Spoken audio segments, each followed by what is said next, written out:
parroquia de San Simón. Seguimos en NetThinking y os recuerdo antes que nada, hay un hashtag para poder seguir la conversación en redes sociales, que es NetThinking6. Y vamos a hablar ahora de un tema recurrente, importante y que ha evolucionado mucho. Redes sociales, periodismo, información. Lo vamos a hacer a través de un diálogo en el que vamos a participar todos y que va a liderar Raquel Marto, que la conocéis, aquí presente, y en torno a una entrevista. Preguntas que vamos a realizar a Marta Fernández, periodista de mí. Hola, ¿qué tal? Hola, ¿qué tal? Que es una persona que ha sabido conjugar desde hace mucho tiempo su parcela como periodista de televisión y con la presencia en las redes. Os la presento brevemente. Ella es licenciada en Ciencias de la Información por la Universidad Complutense, ha trabajado en bastantes cadenas de televisión, Telemadrid, Televisión Española, pasó por Diario 16 hasta que en 1999 se incorporó al incipiente proyecto de CNN Plus, que se convirtió después en una feliz realidad como cadena de noticias. Marta es periodista de televisión, presenta actualmente uno de los informativos de la cadena 4, es una cara conocida y también es una intelectual. Así, pero por las mañanas le dice ahora en el streaming hay una interrogación. ¡Qué vergüenza! Leer su perfil y leer sobre todo lo que cuenta en muchos sitios, por ejemplo en Jotdown y en sus libros. Tiene uno, el primero, Te regalaré el mundo, que editó Espasa.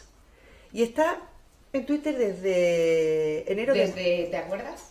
Sí, me acuerdo. Fue enero y mi primer tweet prefiero no recordarlo porque pero es una cosa de una bisoñez. Pero yo te lo voy a recordar. 2011. Sí, 2011, enero de 2011. Sí, fue el 7 de enero de 2011 y escribió Marta en su primer tweet, en ese día en el que hablas sola, cuando entras en la red social y nadie te... Bueno, esto me pasa más veces, además ¿Sí? en la ¿Sí? red social, ¿eh? Sí, pero... Con la Thermomix también te pasa. Sí, con la Thermomix me pasa mucho. Bueno, pues dice Marta en ese primer tweet: llego a casa después de una semana muy larga y estreno mi regalo de Reyes, mi Twitter. Cena y a reflexionar sobre nuestro nuevo programa. Sí. Mantita y sofá. Sí, Aquí y sofá. sufriendo. Una semana muy larga, como si fueran la semana de oro de los grandes almacenes, que tiene 21 días. ¿Sí? Marta, ¿y ha sido un regalo de Reyes de verdad estar en las redes sociales? Sí, ha sido un regalo porque si no, por ejemplo, no estaría aquí, no os conocería a vosotros, no te conocería a ti. Bueno, nos habríamos cruzado en algún sitio porque siempre nos cruzamos y no habría aprendido muchas cosas que he aprendido. Así que sí, creo que es un gran regalo que me hicieron mis compañeros de trabajo, me dijeron esto hay que tenerlo. Ya mi amigo Maxim Huerta me lo venía diciendo, pero yo no le hago caso hasta más tarde y sí, fue un regalo, sí. Justo te iba a preguntar eso, ¿por qué decides entrar en las redes sociales? Porque eres una de las primeras que entra, por lo menos en tu sector, el sector de pues presentadoras, de informativos, tal. Yo creo que eres de las primeras que abre una cuenta en Twitter y no sé si desde el primer momento tú ya sabes lo que significa estar en una red social y trazas un plan o una estrategia, o si entras a lo loco y luego ya vas viendo las consecuencias que tiene estar ahí. No tracé un plan ni una estrategia, pero por Maxim Huerta sabía de Twitter y me preocupaba este punto del que hablábamos antes, la pérdida de la privacidad o el exceso de exposición, así que al principio era muy cautelosa. Me recuerda a una amiga mía que cuando se compró el móvil decía: lo tengo solo para recibir llamadas. Absolutamente falso. Entonces al principio efectivamente era muy cautelosa, esta era un poco mi estrategia, ¿no? Pero luego me di cuenta que bueno, es una parte de la vida y es una manera de comunicarse y que tiene que ser uno tan cauteloso como es durante su día a día. Así que al principio sí tuiteaba con una bisoñez realmente sorprendente, diciendo semanas largas y aquí estoy, aquí he llegado, y a mí qué me importa que hayas llegado a casa, tía pesada. O sea que te pasó un poco lo contrario de lo que les ha ocurrido a otros, que al principio, al tener pocos seguidores, igual sentían más libertad a la hora de expresarse, y luego cuando vas viendo la carga de tanta gente que te sigue y a dónde pueden llegar tus tweets, porque por ejemplo tú presentas un informativo y tus tweets pueden aparecer publicados en cualquier otro medio, como de hecho sucede. ¿Lo mides antes de escribir? ¿Piensas y cuentas 140 antes de escribir o no? Esto siempre me acuerdo de Carmela Ríos, gran pionera en el mundo del twitterismo, que un día me dijo: si tienes dudas a darle al enter, no le des. Incluso en alguna ocasión me ha pasado que Twitter, cuidando de mi imagen pública no me ha permitido subir algún tuit por falta de cobertura, porque yo creo que hay alguna especie de hada madrina que impide que yo suba algunas burradas y me hace reflexionar. Digo, ay, menos mal. Pero sí, me acuerdo mucho de Carmela en ciertas ocasiones. Y en ciertas ocasiones me he cortado y no he dicho otras cosas, y en ciertas ocasiones debería haberme cortado y no haber dicho algunas, probablemente. Pero bueno, es que es como en la vida, ¿no? Probablemente diga aquí también alguna cosa de la que me arrepienta. Pues muy bien, será el titular. Yo quería hacer un salto, es decir, después si quieres volvemos hacia atrás, todo lo que hemos aprendido, y para hablar de hoy, de la jungla de las redes sociales, la jungla en la que se han convertido las redes sociales, ¿no? ¿Cómo gestionas tú este tema de la sobresaturación de información? Claro, el problema es este. Antes hablábamos, el problema es que no tenemos información y queremos que la gente esté desinformada. El problema es que estamos desinformados por exceso de información y porque estamos aplastados por mucha información. Me llama mucho la atención porque hay gente que dice, es que Twitter es un asco, porque claro, la gente cuenta unas cosas. Pues mira a ver a quién sigues, claro. O sea, revisa tu TL, cada uno hace su TL como lo hace. Y yo sigo a bastantes personas, creo que a 1000 no sé cuántas, pero sé porque sigo a cada una de esas personas y sé qué me aporta a cada una y sé hasta dónde tienes que pasar el cedazo para saber cómo es la información. En un ¿no? caso tipo, por ejemplo, de una noticia, las redes ahora son casi el primer CNN Plus, ¿no? Del que ya hablábamos entonces. ¿Cómo haces para filtrar? O sea, pues ¿cómo haces para de la verificar? misma manera que lo hace un periodista. Bueno, quiero decir, ahora estamos hablando de la cuestión periodística. De la misma manera que lo hacías cuando recibías una llamada en una redacción y te decían, hay un incendio al lado de mi casa. Pues entonces tratabas de mandar a alguien a que preguntara o tratabas de ir tú a preguntar o llamabas tú al vecino al lado para ver si había un incendio. Quiero decir que el impacto que recibes por un tuit que puede dar una noticia, lo que no puede hacer es que este tuit anule tus capacidades periodísticas de verificación y de saber qué es lo que está pasando. Y de verificar en la red, supongo, ¿no? De verificar en la red, porque puedes verificarlo en persona. Claro. Y a veces incluso, en alguna ocasión, ahora que recuerdo esto del incendio, en una ocasión alguien en un tuit nos contó que había un incendio en un lugar, en una ciudad de España, no recuerdo cuál era. Entonces lo que hicimos fue poner un tuit diciendo, nos han dicho que hay un incendio en este lugar, por favor, si estáis ahí, podéis contarnos qué es lo que está pasando, podéis poneros en contacto con nosotros, al final, antes de lanzar la noticia en un informativo, claro. ¿Quién hace ese trabajo de verificación en redes, en el caso de Cuatro, por ejemplo, ahora mismo? ¿Son vosotros desde vuestras cuentas personales o hay un departamento de redes sociales que está ya... Yo creo que este es un trabajo mucho más personal y es un trabajo de pundonor periodístico, ¿no? Y es un trabajo que vamos haciendo cada uno desde nuestra identidad virtual o desde nuestro Twitter, pero las empresas deberían plantearse, y hay algunas que lo hacen y hay muchos periódicos que lo hacen, tener un departamento que se dedique a estas cosas, ¿no? Y que Twitter no sea esa marea de datos en la que se puede convertir. Pues la vida es así, es toda una marea de datos y los periodistas estamos para pasar el cedazo y comprobarlos y colocarlos y para poner el punto de vista periodístico, ¿no? Y en Twitter pasa lo mismo. Marta, ¿y qué te parece el trabajo de producción que se hace a veces a través de las redes sociales? Es decir, lo vemos frecuentemente, en este caso tú decías, el incendio, si estás ahí, verifica, pero sí que a veces vemos mensajes tipo, ¿te ha ocurrido algo? Tal, ponte en contacto conmigo. ¿No está perdiendo también un poco el periodista el punto de la calle? No, pero esto es igual que sucedía en la radio, programa de mañana.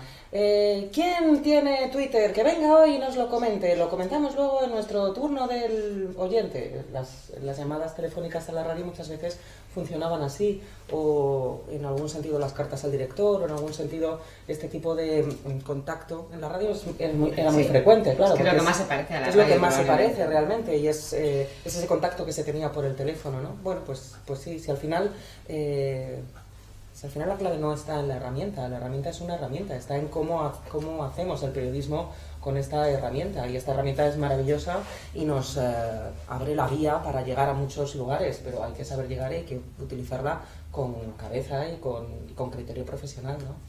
Y si nos alejamos un momento de las redes sociales y hablamos de Internet en general, por ejemplo, YouTube, de la Internet, por ejemplo, YouTube, hablemos de YouTube, sí. como creador, como generador de contenidos para los informativos, vemos muchas veces en los informativos una pieza final, a lo mejor con un vídeo. ¿En qué proporción en un informativo os nutrís de este tipo de contenidos? Yo creo que afortunadamente cada vez menos. No digo afortunadamente por nada, sino porque se produce una grandísima paradoja tecnológica con YouTube y la televisión tradicional.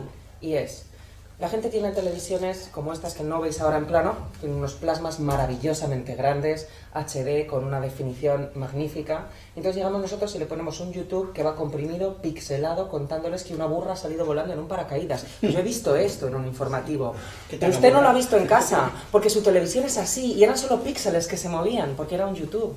Y entonces, al final, hay muchas cosas que no tienen sentido. Y luego hay una cosa mucho más divertida, que es cuando alguien en un informativo o en una radio o en un periódico se empeña en decir, ¿y esto que se ha convertido en viral para dar una chorrada? Y luego no ha sido viral ni nada, pero es un vídeo que de repente alguien le ha hecho gracia, normalmente relacionado con el humor clásico de alguien que se cae, una taza que cae en una cara o algún tipo de desgracia de esta, ¿no?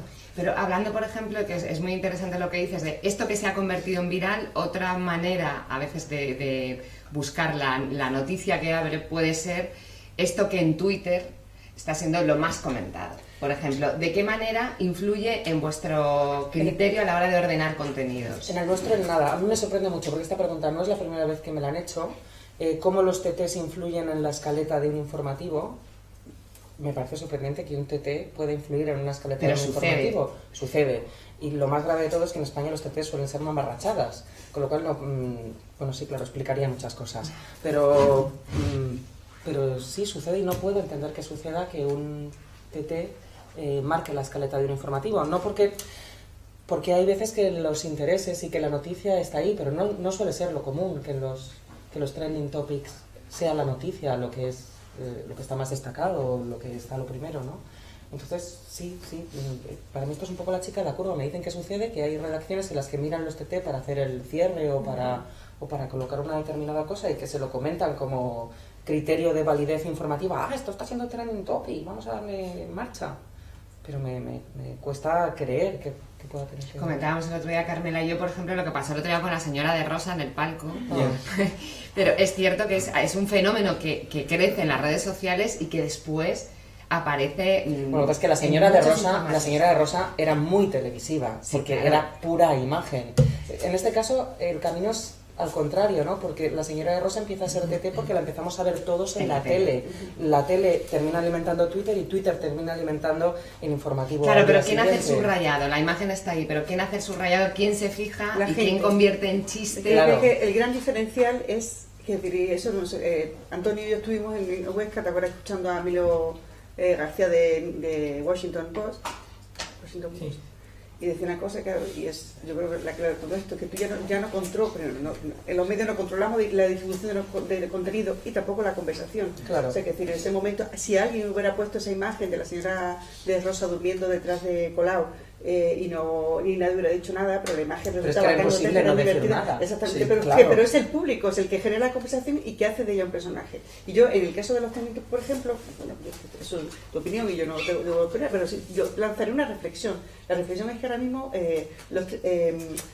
Twitter y las redes sociales en general son también el canal de comunicación que han elegido grandes instituciones, por ejemplo los políticos. Entonces, sí, muchas veces ellos lo que estamos asistiendo ahora a la era de madurez, entre comillas, o digamos de una cierta madurez o de una mejorabilidad o de la toma de conciencia de los partidos y de los políticos para establecer un diálogo directo del que hablamos ayer entre los gobernantes y los ciudadanos. ¿Pero tú crees que es madurez y que es diálogo? Si lo que hacen es subir selfies y claro, hacer autopromo. Pero también dejan titulares, que saben perfectamente. Pero normalmente, claro, pero cuando un político te deja un titular, te está dejando el titular que quiere que tú des, con lo cual no debes darlo nunca, el titular que quiere el político. Depende de lo que cuenta el titular. En el caso, por ejemplo, recuerdo a Albert Rivera en el proceso de formación fallido de nuevo gobierno, digamos, en una de las ocasiones en las que él estaba dispuesto a abrir una negociación, creo que era con Pedro Sánchez, sí, lo dijo en Twitter un sábado. Claro, pero lo que tienes que ir es luego... No hubo una nota de prensa, ni hubo una nota de prensa, ni hubo tal. Hubo un tuit, y ese tuit generó mucha conversación. Bueno, y emisiones en Facebook. Bueno, efectivamente, sí, esto también. Claro. ¿Cómo no cubres eso? Es decir, si claro, la cabeza de Alicante dimite en Facebook... No, claro, pero si no hay que renegar de si es otro cauce de la información, y es como cuando efectivamente cuando hay una rueda de prensa o como los políticos también utilizan este canal para decir cosas y también hay que aprovecharlo, pero es igual que lo del incendio. Si Albert Rivera dice una cosa en Twitter, lo siguiente que debes hacer es llama a Albert Rivera y pregúntale, oye Albert, ¿esto qué? A ver si te lo cogen, no te lo cogen, si te contesta o si no te contesta, pero creo que el proceso es el mismo, ¿no? Igual que le preguntarías en una rueda de prensa si te deja. Por cierto, ¿qué opinas de la relación que generan las redes sociales entre periodistas y políticos? Digo políticos, aunque podrían ser invitados en general, pero siempre esa relación entre periodistas y políticos siempre está el debate de si hay que guardar distancia o no, y las redes sociales permiten que haya un diálogo mucho más directo. ¿Es peligroso? ¿Es sano para el ejercicio de la profesión? ¿Cómo lo ves? El diálogo sí es sano, siempre que cada uno se mantenga en su lugar y en el lugar en el que está, en ese caso como político y como periodista, a mí me parece que está muy bien y que se pueda preguntar y que puedan responder públicamente. Es interesante que se pueda hacer además todo de una manera pública, ¿no? Y que exista ese cauce en el que alguien le puede preguntar por un tuit, un periodista le puede preguntar a Albert Rivera o a Pablo Iglesias o a Pedro Sánchez o cualquiera de ellos por algún detalle de algo de lo que ha dicho, ¿no? Claro, está bien.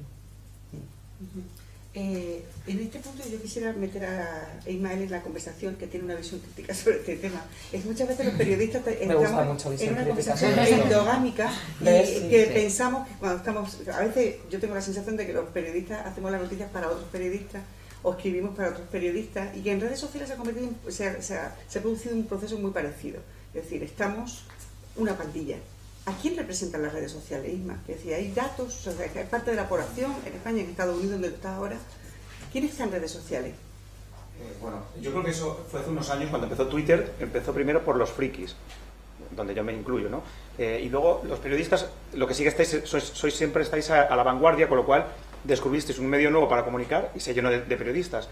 Tendríamos que distinguir. Ahora mismo Facebook lo usa todo el mundo, lo usan 1.400 millones de personas. Bueno, todo el mundo es mentira, ¿no? Pero el 25% del mundo usa Facebook, ¿no? Todo nuestro mundo conocido. Con lo cual, si tienes que hacer algo, pues tienes que estar en Facebook, ¿no? Antes hablaba con Marta dice que no usa Facebook, bueno, a mí me pasa con otras redes, ¿no? O sea, cada uno usamos, y ahí voy. Facebook es la red de redes, y luego están redes más especializadas según el género de la persona que lo usa o los intereses. Por ejemplo, Twitter es muy de tecnología, periodismo, noticias, actualidad. Yo siempre he dicho, Twitter es la nueva radio. Pues las noticias que has leído, o sea, en Twitter lees las noticias que mañana publicarán los periódicos, ¿no? Entonces, como instantaneidad, Twitter, como plataforma visual, parecía que Pinterest iba a coger mucha fuerza, pero realmente ha sido Instagram, con 400 millones de usuarias, casi diría yo, usuarios, pero usuarias. Estoy haciendo la broma fácil porque al final muy usado por mujeres y muy usado también para saber lo que comes, lo que desayunas y lo que cenas, ¿no? Las foodies, Los cafés, lo que se llama ahora foodies, porque ahora si no metemos alguna palabra en inglés no. Entonces Instagram para mujeres, Pinterest sobre todo relacionado con la moda, pero un poquito más con menos audiencia, y el gran fenómeno del que todo el mundo habla en Estados Unidos, las marcas y países como México, que están mucho más avanzados en redes sociales que en España, aunque no nos lo creamos, es Snapchat. Snapchat, todas las marcas te preguntan cómo llega un público de 16 a 25 años, solo puedes llegar hoy con Snapchat. Y todavía en España nos cuesta un poco, de hecho creo que ninguno de nosotros lo entendemos, de aquí menos Antonio Delgado. Claro. Snapchat de España. Sí. Bueno, los dos, porque solo lo usa la gente pequeña, por lo cual Antonio Delgado, Eduardo Arcos, yo debería, pero lo uso mal, y va poco por...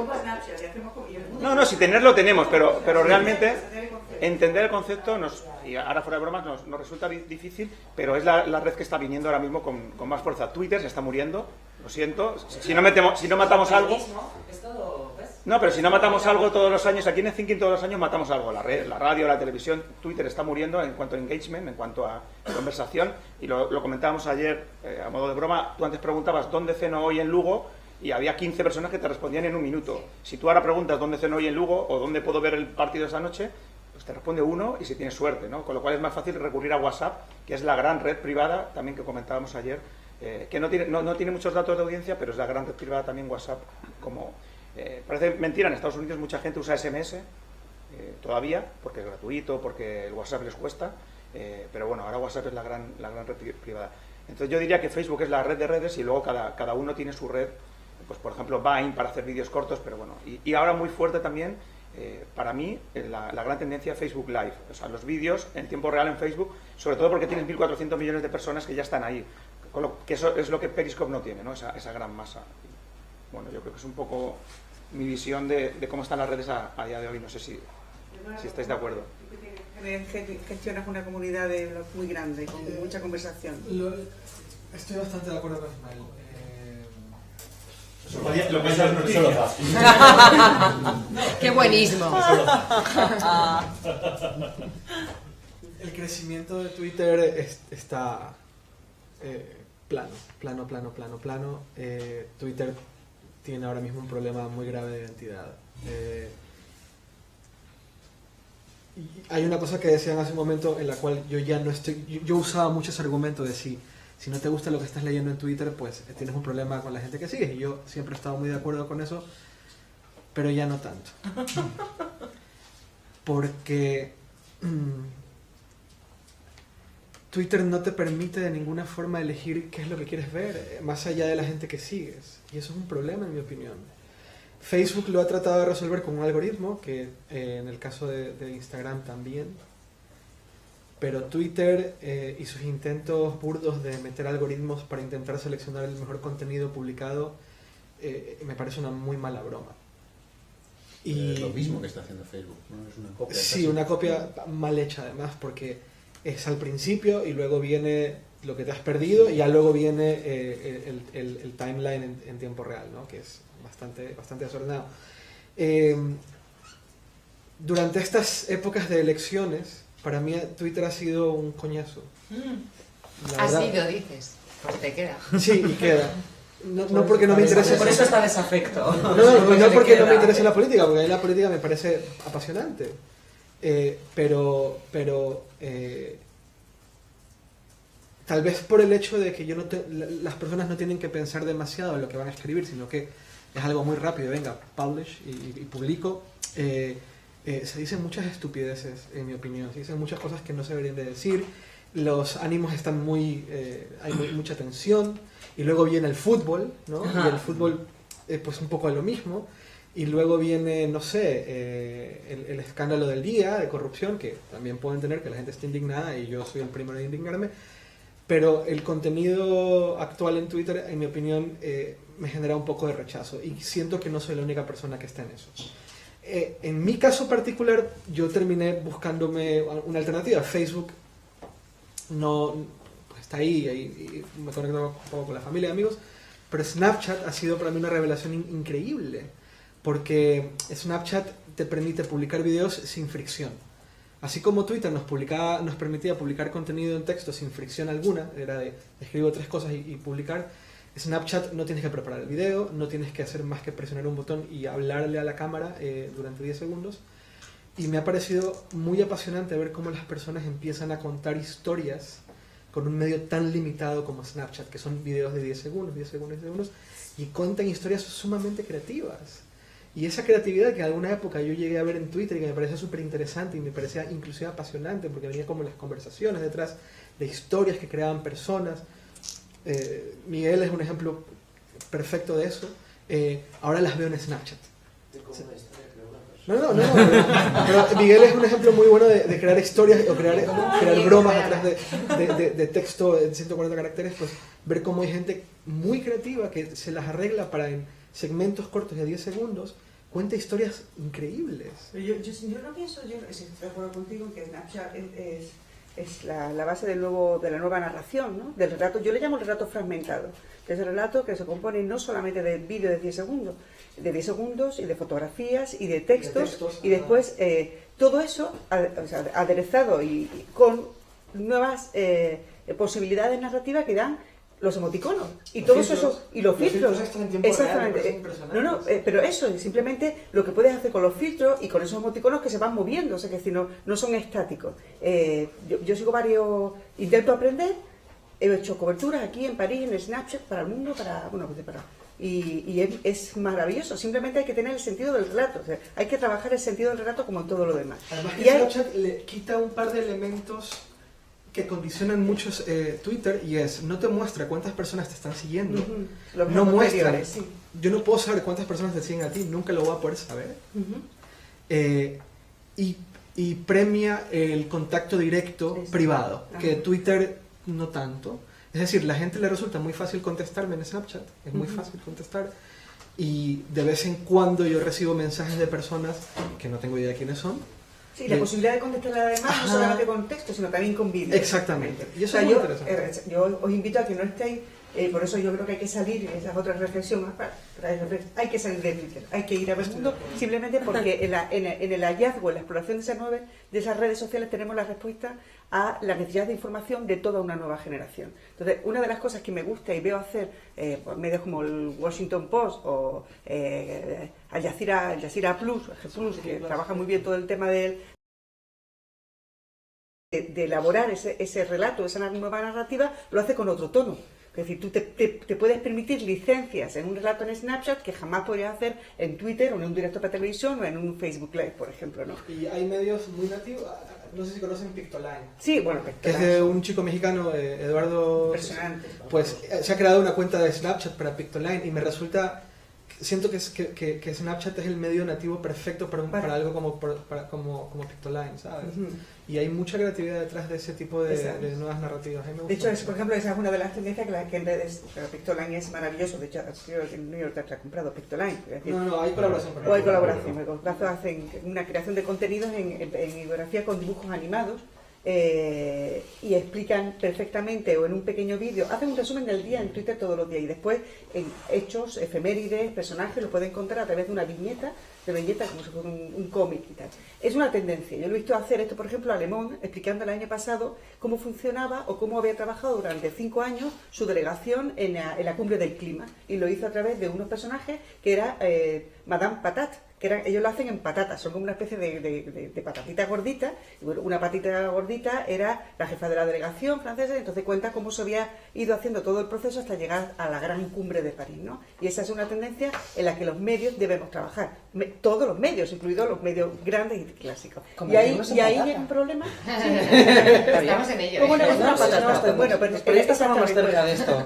Un poco en esa reflexión, es decir, y ahí se produce, y en eso Mario puede alumbrarnos un poco el choque de culturas. Es decir, esto es poco serio, esto es poco periodístico. Yo creo que lo pasa yo creo que hay que distinguir dos cosas, ¿no? Uno, las nuevas herramientas con las limitaciones que tienen, que algunas veces condicionan la narrativa completamente. Entonces eso nos hace llamar la atención. Por ejemplo, que tú comentas de Pictoline no es nuevo. Lo que hace Pictoline no es nuevo. Es nuevo el sitio donde lo hace y algunas características, incluso algunas no características, que tiene ese pequeño gráfico animado que explica pues cualquier cosa. Lo que pasa es que lo hace muy bien y nos llama también la atención que, y yo en esto digo afortunadamente, tenga que venir alguien de fuera de los medios a enseñarnos a los medios cómo se hacen bien las cosas. O sea, un infografista de un periódico cualquiera podía haberse inventado Pictoline, pero no se lo ha inventado. ¿Por qué? Porque es incapaz de salir de su narrativa, de su mecánica, de sus herramientas convencionales. Y llega un tipo mexicano que es un genio y hace esto y tiene ya, me parece que no sé cuántas personas en el estudio y ha abierto el canal en inglés, que es el que, bueno, es un ejemplo, como ha habido en Twitter otros ejemplos. Entonces yo creo, por un lado, la herramienta. Hay algunas veces que confundimos la herramienta y muchas veces las limitaciones que la herramienta nos da. Twitter siempre es escribir contra una limitación, ¿no? Entonces lo confundimos con una nueva narrativa. No, la narrativa no es nueva, lo que es nueva es la herramienta. Además la herramienta luego evoluciona y el Twitter de ahora no es el Twitter de hace 5 años, por muchos motivos tecnológicos fundamentalmente, no narrativos. No, también narrativos, varios. Bueno, narrativos porque la tecnología... Empiezan metiendo 140 caracteres, claro, acaba haciendo una porque fotogalería la tecnología y una conexión en directo dentro de un tweet. O sea, en ese caso tradicionalmente en la historia de la humanidad la tecnología ha condicionado siempre la narrativa. O sea, los grandes cambios narrativos no los pone solo la creación, los pone la tecnología. Y que de repente hay alguien que es un genio que en la nueva narrativa pues pasamos de la novela al cine, del cine a las series. Hay cambios narrativos. ¿Por qué? Porque hay un cambio tecnológico y hay un cambio del soporte, y hay un cambio del medio. Aparecen los nuevos, ¿no? Entonces yo creo que son las dos, para mí son un poco las dos cosas. O sea, cuando uno se pone a analizar las narrativas de Snapchat o eso, muchas de ellas existen. La cosa es que de repente encuentran un canal y una herramienta y hay una popularización ahora también de las herramientas, que también es otro fenómeno nuevo. Por eso aparecen. Antes los medios solo podíamos trabajar los que éramos unos afortunados que los contrataba una gran máquina de televisión o de prensa, y ahora no, que ahora cualquiera pues es un narrador, le pese a las editoriales, le pese a la industria, le pese a quien le pese. Y entonces aparecen cosas de ese tipo, afortunadamente, ¿no? Porque el talento, y luego están, por otro lado, también los niños. O sea, muchas de estas cosas que hacemos nosotros o que distinguimos nosotros, los niños no las distinguen. O sea, los niños trabajan con absoluta naturalidad con todos los elementos multimedia. O sea, tengo, por citar, por supuesto, lo más cercano, que es mi hija, no tiene ningún problema, ni yo le tengo que explicar, ya cuenta historias, mezclando vídeos, fotos, habla con el móvil, o sea, no tiene ningún problema en mezclar cosas que para nosotros seguimos teniendo unos cajones cerebrales, que si yo escribo soy un tío de texto, que si tú estás en la tele desde la tele, eso ellos no tienen esa.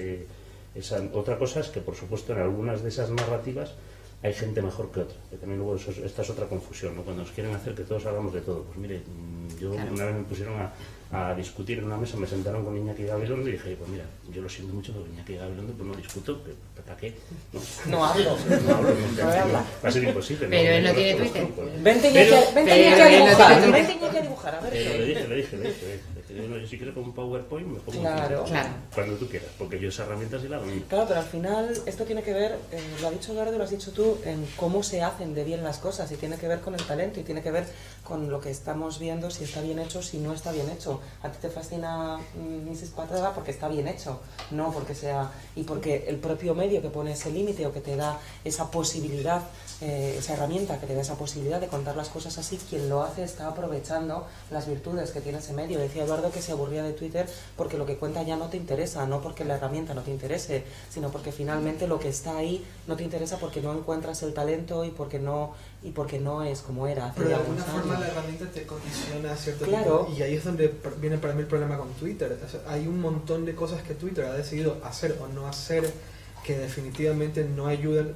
Voy a poner un ejemplo muy concreto. Cuando hablan de fútbol, a mí no me interesa el fútbol. Claro. Y no puedes no hay dejar de forma verlo, alguna De bloquear, por ejemplo, esa no conversación puede. durante el no día. puede. Por ejemplo, NetThinking. Tal vez la mitad de mis seguidores están hartos de que yo tuitee cosas de NetThinking. ¿Por qué no pueden mutear ese hashtag? Claro. No pasa nada.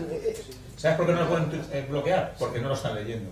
Porque en Twitter la gente que te lee ahora mismo no llega ni al 5% de tu masa de followers. Y es muy instantáneo. Yo entro, yo sigo a 2.000 personas. Obviamente no puedo seguir a 2.000 personas. O sea, dicen que tenemos una capacidad de seguir a 150, creo, ¿no? Y de enterarte de la vida de 150. No sé si lo dijimos el año pasado, lo dijiste tú el año pasado o algo así, ¿no? Entonces, es muy instantáneo. Yo me meto en Twitter, veo una foto fija y tú ya puedes estar 2 horas hablando de Thinking, que no lo voy a volver a ver. Y de hecho ahora se nota muchísimo con las recomendaciones, o sea, ya no es lo que tú tuiteas o lo que tú escribes, sino las recomendaciones de cualquier texto de otro, de una película, se nota que prácticamente no tienen respuesta y no se multiplican como se multiplicaban antes. Pero antes, cuando decías, Mario, que a lo mejor Pictoline se le tendría que haber ocurrido a un medio que podría haber sido así y no lo hace, ¿no sería que tenemos que empezar tenemos que aprender, como con los idiomas, a pensar en digital y no a traducir? O sea, que estamos traduciendo continuamente lo que ya sabíamos, lo estamos traduciendo a lo que viene, pero no estamos inmersos todavía. Sí, yo es que soy muy crítico en concreto, y perdón por el resto, pero con la profesión periodística específicamente. Muy bien. Porque yo creo que son uno de los responsables de los últimos siglos de algunas de las narrativas más espectaculares que ha habido, y en los últimos años por tecnofobia, por un lado, ¿sabes? Por ceguera completa hacia lo que venía, pues son seguidistas de lo que se está haciendo. Y es muy difícil encontrar ejemplos, lamentablemente, entre los periodistas en el mundo de cosas en las que se vaya por delante. Te pongo un ejemplo reciente. Hace poco, en esta fascinación que tenemos todos, que yo hago muchas bromas con esto, con todo lo norteamericano, que siempre me acuerdo de un chiste de Gila, que le explicaba un paleto a otro que se había comprado unas gafas, y todo era un diálogo de besugos, hasta que uno le decía, pero son buenas, y decía, son americanas. Los periodistas somos iguales, pero hasta que no lo dice el del Washington Post. O sea, el otro día veía, pues pongo un ejemplo. Quartz, pues un medio muy famoso ahora mismo y muy de moda, y están todos los periodistas del mundo mundial fascinados porque de cuando en cuando hace crónicas con poesía. Y tiene fascinación, fíjate, Quartz, qué moderno de poesía. Bueno, yo os puedo enseñar poesías en prensa española haciendo crónicas de Jardiel Poncela de los años 30. O sea, no es nuevo. Pero ahora llega en un medio nuevo, empaquetado de una manera nueva, y en vez de, joder, ¿por qué no ha hecho un periodista español también poesía para para contar, yo qué sé, los resultados de Apple cuentan, no penséis que cuentan una cosa bien densa, ¿no? Bueno, entonces yo eso sí que, y también un poco contesto a lo que me dices tú y a lo que dice Carmela, ¿sabes? Yo eso sí lo he hecho en falta. O sea, los periodistas van copiando modelos, van copiando, mira esto que hace Apple, vamos a hacer esto que hace no sé quién, que todos los ejemplos, además, la mayoría de los ejemplos son o de fuera, de los medios, y hay gente que lo está haciendo en medios digitales o en medios nuevos, o en todo caso, si son de medios, siempre es la referencia esta norteamericana, que algunas veces yo me la cuestionaría. O sea, yo ayer no sé con quién lo hablaba, hace poquito el Washington Post ponía, unos cuantos periodistas alababan que el Washington Post estaba empezando a probar unos sistemas que hay para probar el titular de una manera u otra. Se lleva haciendo años en España, pero vamos, lo hacen todos los medios españoles. Y decir, pero bueno, estos tíos ¿dónde han estado? Tanto Congreso en Huesca, tanto en el Thinking, tanto no sé qué, pero ¿dónde se han perdido estos? Entonces yo sí que haría un llamamiento en general, vamos a, sobre todo a la profesión periodística, que cuando buscan modelos y buscan cosas, bueno, primero hacer las cosas bien, hijos, ¿no? O sea, diferenciaros, intentar buscar cosas distintas, ¿no? Y luego ya veremos el modelo de negocio también, ¿no? Sí, que seguiremos hablando de él dentro de la monetización dentro de 3 años, ¿no? Yo creo que hay una asignatura pendiente, y yo creo que es lineal, y Antonio nos puede contar después cómo se vivido esto, el que ha pasado por el español, yo lo vivo en el mundo, y en medios como estos hay una gran necesidad de formación y de exploración de nuevas narrativas. O sea, que tendría que haber departamentos dentro de lo que llamamos, bueno, AILA. Pero no es exactamente. No es un problema de aire. Si tú haces un departamento, se acaba siendo el laboratorio de bacterias. No se trata. Y acaban siendo unos tíos raros. No, Mario, pero no me refiero a eso. Yo no me refiero a un departamento. O sea, que puede haber explícito. Es un ejercicio personal. Es decir, es que yo no quiero que tú hagas de todo, pero quiero que entiendas la necesidad de que para contar tu historia puedes necesitar algo diferente a lo que tú estás acostumbrado a hacer. Es decir, esto es, yo le llamo, en fin, este es un giro de narrativa que simplemente es detectar cuál es la mejor forma de contar cada cosa. Si te diría casi en qué lenguaje, y en qué plataforma, en qué soporte, y para quién, es eso. Y en ese ejercicio de reflexión es el que yo echo de menos en general en la profesión. Pero en la profesión, cada periodista o los medios, porque yo veo que la gente que trabaja por libre y que funciona por libre abre muchos más caminos, pero a lo mejor tú te encuentras con el muro de que en la empresa a la que tienes que entregar tu trabajo no están tampoco muy convencidos de las nuevas maneras de contar. Es que hay gente que se queda muy a gusto contra el muro y entonces se queda en la manera de contar tradicional de su empresa y no se da cuenta que un periodista puede hacer cosas mucho más allá. Y que puede... Es un problema de actitud, yo no creo que se refiera. Evidentemente esta actitud es más fácil adoptarla cuando te encuentras al calor de un gran medio que te pagan fin de mes y bueno, no sientes la necesidad hasta que viene un cataclismo y entonces sí sientes la necesidad o empiezas a pensar que lo que has hecho igual no era lo mejor porque te dejas en la calle si en el caso de que haya una desgracia. Yo creo que eso es un problema. Pero todo esto se hace de una toma de conciencia propia y de una toma de conciencia, yo creo que de las propias empresas. Y un pequeño apunte sobre Twitter, porque estamos lanzando piedras sobre Twitter y yo pienso que Twitter es una herramienta imponente y sigue siéndola para muchísimas cosas.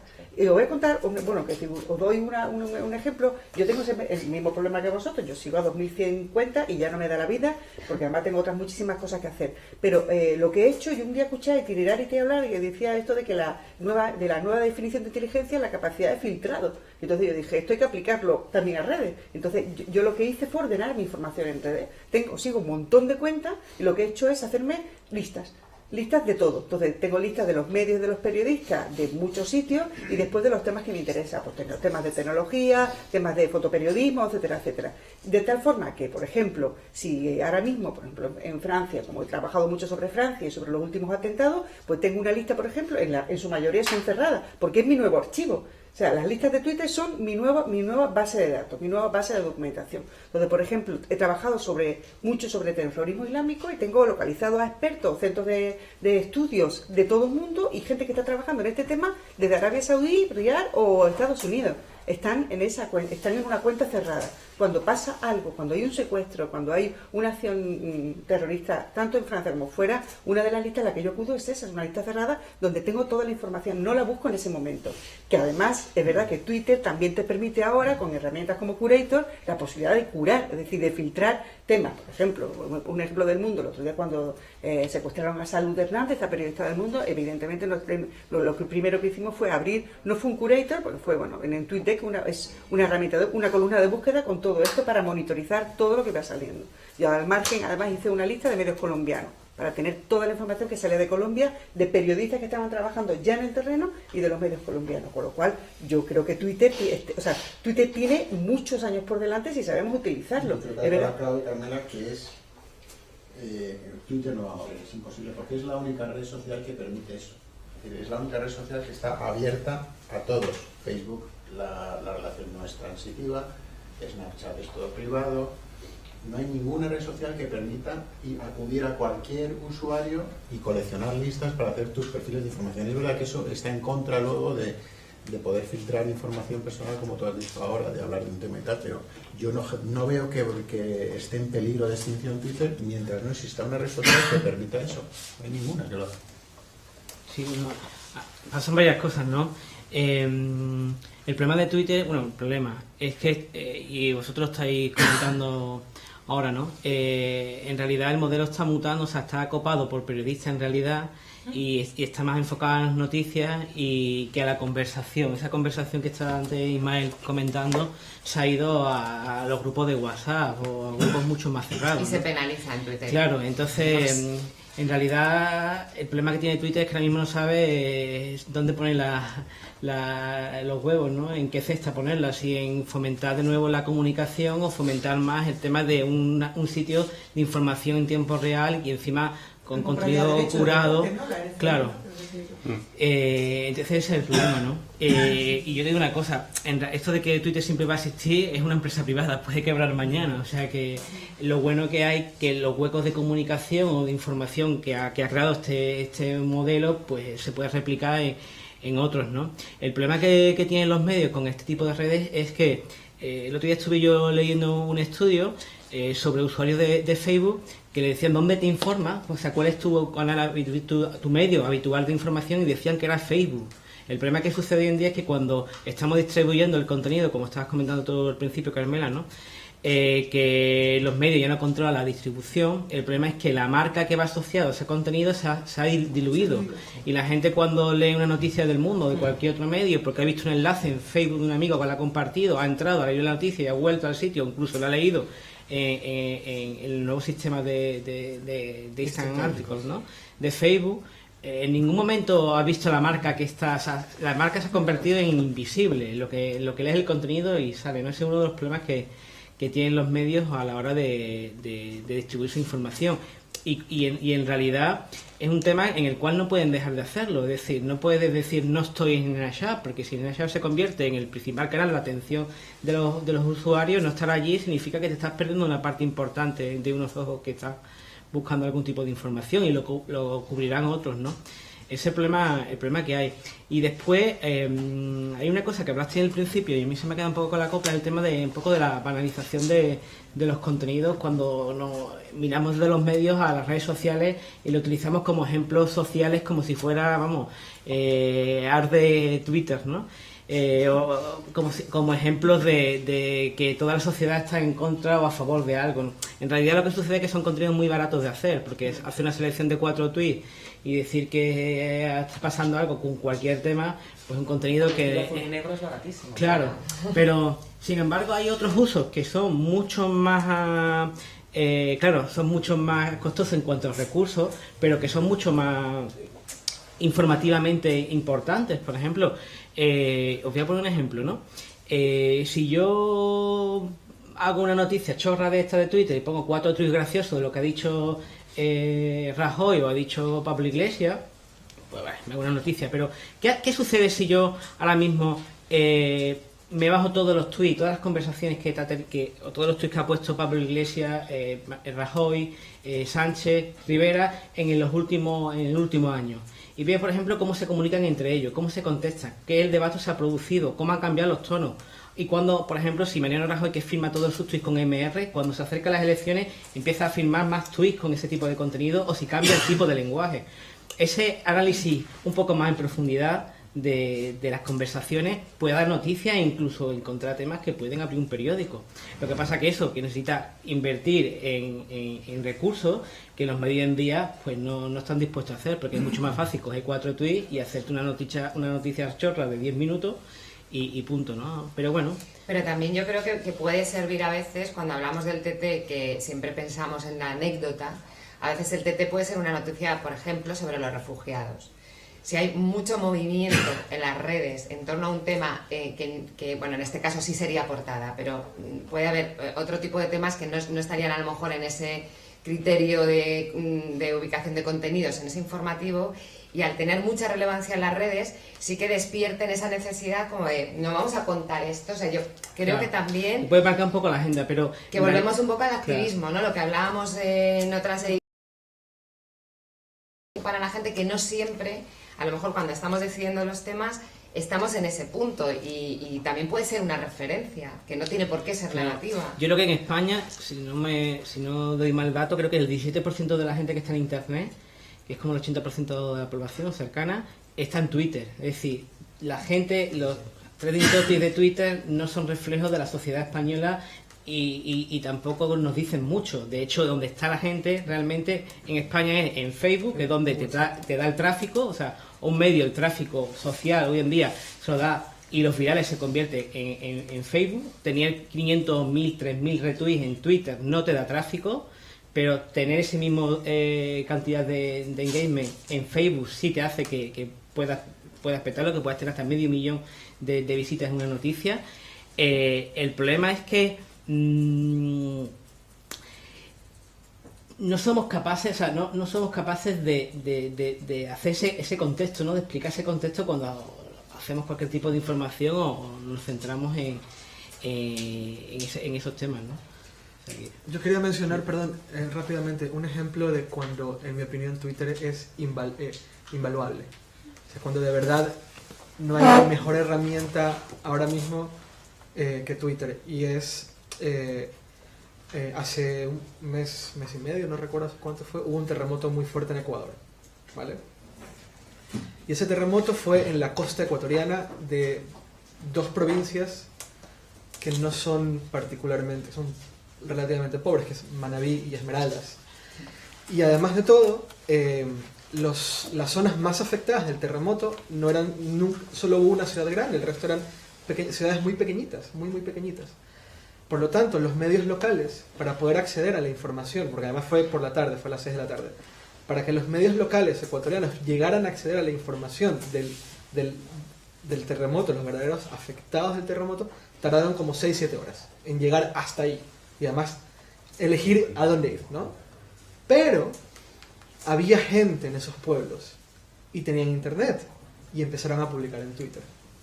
Y Twitter se convirtió en una herramienta de tiempo real impresionante para empezar a entender el verdadero impacto que tuvo el terremoto de Ecuador, literalmente 6-7 horas antes de que los medios locales, la televisión, el radio, empezara a informar. De hecho, yo estuve hasta las 5 o 6 de la mañana tratando de entender qué estaba pasando y iba buscando estaciones de radio ecuatorianas que comentaran lo que pasaba en el terremoto y pasé por unas 30, 40 estaciones de radio y solo una informaba.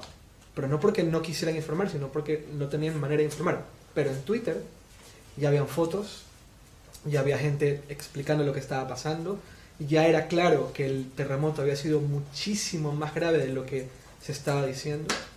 Y esa inmediatez, ese tiempo real, esa forma de encontrar fácil información, como decía Pepo, que es pública de alguna forma, ninguna otra red social, y en mi opinión ninguna otra herramienta, porque Google es incapaz de hacerlo, lo tiene. Y ahí me parece que Twitter es invaluable. Pasó también en los ataques en Bruselas, y con los en refugiados, París. Y la comunicación y para los refugiados. Y a Botabat, que estaba contando cómo venían los helicópteros. Eso me parece uno de los ejemplos más impresionantes. Ese tiempo real no lo tiene nadie, y ahí yo veo una herramienta que es invaluable, tiene demasiado valor y es demasiado importante si quieres entender el tiempo real de lo que está pasando. No hay filtro, es difícil de editorializarlo tal vez, pero debo aceptar que cuando yo empecé a ver terremoto en Ecuador y hice la búsqueda y veía cómo cada vez más personas hablaban del terremoto y cada vez más personas hablaban de destrucción de edificios de esa forma, eso yo no lo puedo haber visto en ningún otro lado. Por eso nos gusta los periodistas. Claro, mira, voy a contar... en tiempo real. Os voy a contar un ejemplo más cercano. Una investigadora de la Carlos III que se llama Mariluz Congosto, con la que yo he trabajado analizando datos de redes sociales, en especial en concreto de Twitter, tiene un experimento que se llama Metro Averías, que lo que hace es seguir la conversación en Twitter sobre lo que pasa en el metro de Madrid, y cada vez que alguien tuitea, por ejemplo, imaginaros que de repente en una estación empieza la gente a decir que huele a gas, ella automáticamente esos tweets los analiza con una herramienta que tiene ella desarrollada y manda una alerta automática diciendo huele a gas en la línea 1 en la estación de no sé cuánto. Es decir, esos sistemas de predicción es uno de los valores, como bien dice Eduardo, que a los periodistas, bueno, y a mucha gente más, ¿no? No solamente a los periodistas, recordad, por ejemplo, la noche de los atentados en París, como todos los servicios de emergencia, la policía, el gobierno, asumió, o sea que lo hicieron muy bien porque ellos lideraron desde el minuto 1, desde la cuenta del Ayuntamiento de París y desde la cuenta del gobierno y el Ministerio del Interior, que iban dando instrucciones a la población sobre cómo quedarse en casa, de no salir, y cómo la gente, después de una forma espontánea, empezaron a girar hashtags para localizarse unos a otros y para ofrecer casas.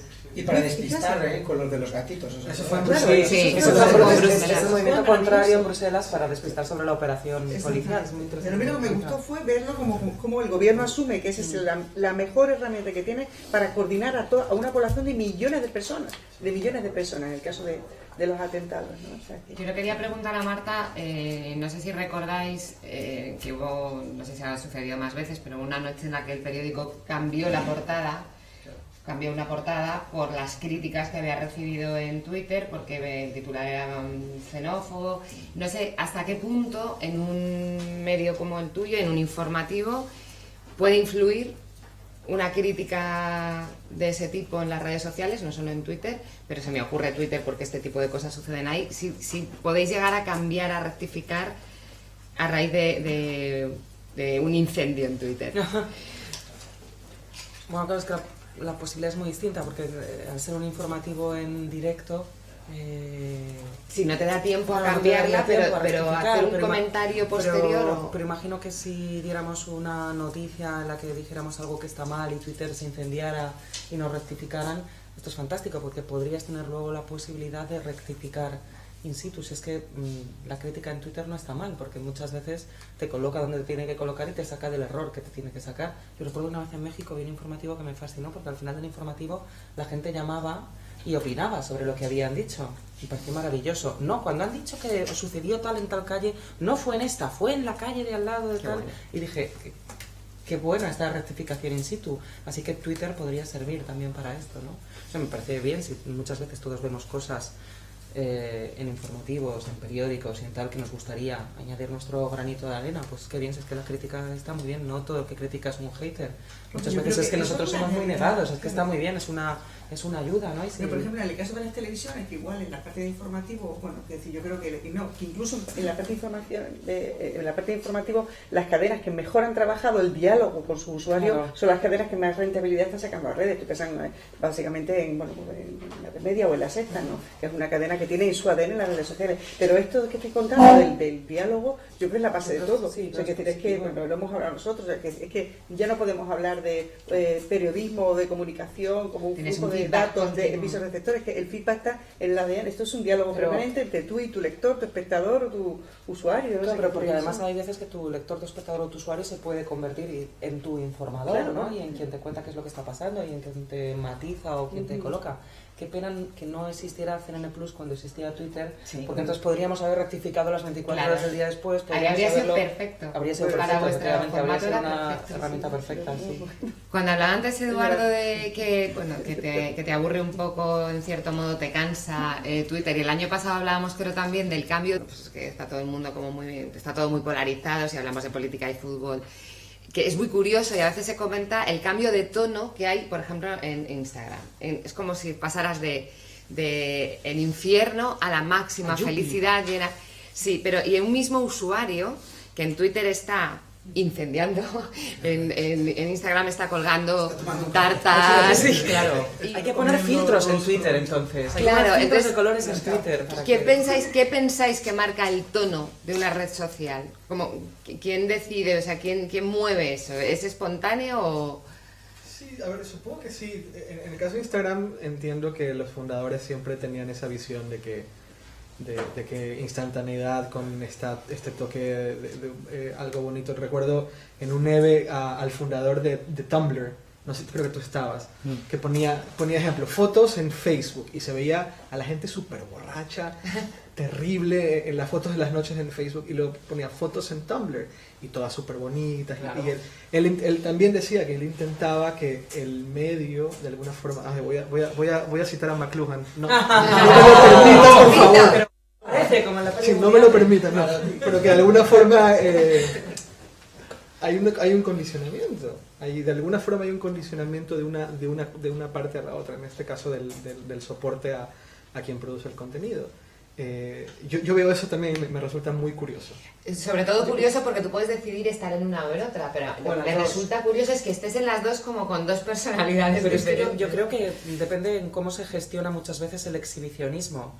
Entonces en 140 caracteres se premia muchas veces ser más brillante, más provocador, más cortante, y decir la voluntad de turno, ¿no? En Instagram, efectivamente, el exhibicionismo se gestiona con selfies y desayunando cosas que sean muy bonitas, yendo a lugares que tengan mucho filtro, siendo siempre muy guapo y estando siempre muy difuminado y muy estupendo y con cara así como de... Claro, pero esa misma foto claro, en Twitter te dirían, claro, pero cómo es que, está el mundo y tú desayunando. Claro, pero es que esa no la puedes poner en Twitter. En Twitter tienes que decir, habrá gente comiendo croissants. Claro, porque lo que se premia en esa otra red social es ese exhibicionismo de otra manera y el ser de otra manera. El código de Twitter es extraño porque... es un lenguaje a medio camino entre la oralidad y la lengua escrita. Mucha gente en Twitter, cuando está hablando, sobre todo cuando es parte de una conversación, no sabe que eso sea una reacción a lo mejor inmediata, pero que queda escrita en piedra y que a lo mejor dentro de 5 años se va a sacar descontextualizada y a lo mejor te va a costar un trabajo, por ejemplo. Y yo creo que por eso mucha gente se está pasando a Instagram, a Vine, a Snapchat y a otras redes sociales más basadas en la imagen, porque la imagen es más difícil de descontextualizar y nunca va a iniciar una pelea. En cambio, un tweet siempre puede iniciar peleas. De hecho, Instagram tiene más usuarios que Twitter y mucho más activos, ¿no? Sí. Para mí, me van a poner verde, pero para mí Twitter ahora mismo se ha convertido en una mezcla entre Meneame y Forocoches. O sea, es lo que ha radicalizado, ¿no? Instagram sería como el Vogue, supongo, no lo sé. Pero es que yo tengo una pregunta. Lo que decía Eduardo sobre empezar a informar, yo creo que es cierto, que por ahí van los tiros, pero informar del todo ya no está tan claro.